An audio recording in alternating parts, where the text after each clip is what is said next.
Iniihaw ng mga Aprikano ang isang lalaki. Nilagyan siya ng mga paminta. Saka nilagyan ng tubo ang bibig niya. At pinaikot-ikot sa taas ng apoy. Mas malala ang isa. Tinali siya ng mga Aprikano. May apoy sa harap. Naghagis ng ahas ang mga Aprikano. Gusto nilang makitang maglaban. Walang labasan ang ahas. Napilitan itong umatake. Sumigaw ang lalaki dahil kinagat. Natuwa naman ang mga katutubo. Hanggang si John na. Mas malala ang laro sa kanya. Tinatakbo muna nila ito. Di pa nakakalayo, hinabol ng isa. Ito ang kanilang pag-insayo. Kung sino ang makapapatay, siya ay magkakaasawa. Natrap si John. Kahit na mabilis ang takbo niya. Pero mas mabilis ang mga katutubo. Naabutan nito si John. Tinapon nito ang sibat. Pero di naman nataman si John. Kundi pinatay pa siya ni John gamit nito. Umiyak ang isang katutubo nang makita niyang napatay ang kasama. Galit na humabol ang isa. Pero namatay ito dahil dumyugo ang bibig. Nagkaroon si John ng oras para magpahinga. Pero dumating ang ika-4 na katutubo. Ayon sa bakas sa lupa, alam niyang nasa paligid lang. Lumapit siya sa puno. Nakita ang coat. Pero di niya alam nasa likuran pala niya si John.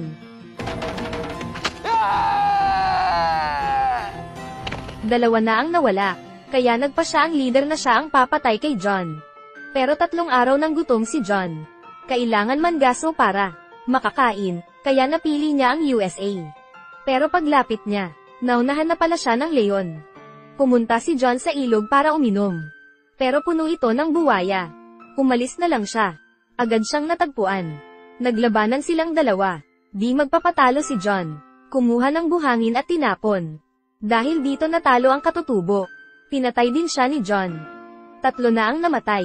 Nagalit na ang tribo. Nagpa siya silang sabay sumugod. Pero minaliit nila si John. Sinindihan ni John ang damo. Saka umapoy. Lumaki ito. Naghanap sila ng butas. Pero wala silang kawala. Tumalon si John sa tuwa. Matapos ang 3 araw na pagtakas. Nakarating na rin siya sa kampo. Pero dahil sa pagod ay hinimitay. Hinabol siya ng katutubo at papatayin sana. Mabuti at binaril ito ng mga sundalo. Hindi makalapit ang leader. Nakita niyang niligtas ng mga sundalo si John. Nag-insayo sila ng pamamaril. Nainip si Lauluo. Tinawag niya ang anak. Nakipagpusta sa mga kaibigan.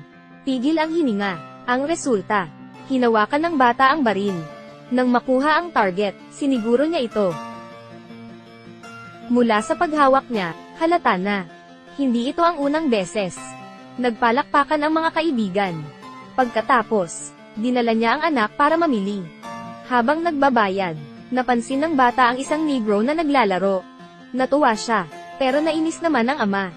May sakit ka ba?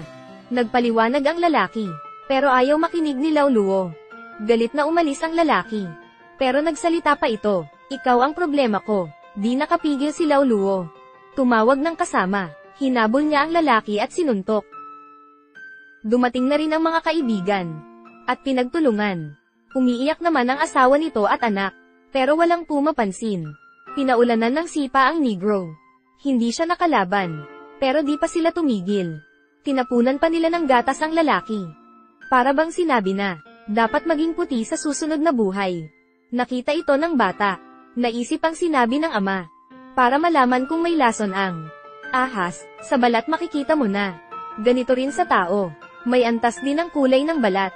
Makalipas ang mga araw, wala namang pulis na dumating. Akala nila tapos na, ngunit isang araw, dinakip si Lauluo ng mga maiitim. Dinala sa isang garahe. Pero ang kakaiba, di nila ito sinaktan. Kundi gumanti lang sila. Nilagyan muna ng anesthesia, saka nilagyan ng tato ang balat niya. At tinapon sa daan. Nang magising si Lauluo, nakita niyang naging maitim siya. Nanlumo siya. Gusto niyang maalis ito, pero di matanggal. Kaya umuwi na lang siya. Pero pagpasok niya, ay tinutukan siya ng abril ng asawa. Lumabas ka. Papatayin kita. Nagpaliwanag ang lalaki. Saka nalaman ng asawa, na mister pala niya ito. Pero sumunod. Dahil nakita siya ng bata, pinatay niya ito. Isang trahedya. Maraming klase ang mga kulay ng tao. Pero ang dugo ng lahat ay pula pa rin. Alisin muna natin ang mga salamin. Para makitang maganda ang mundo.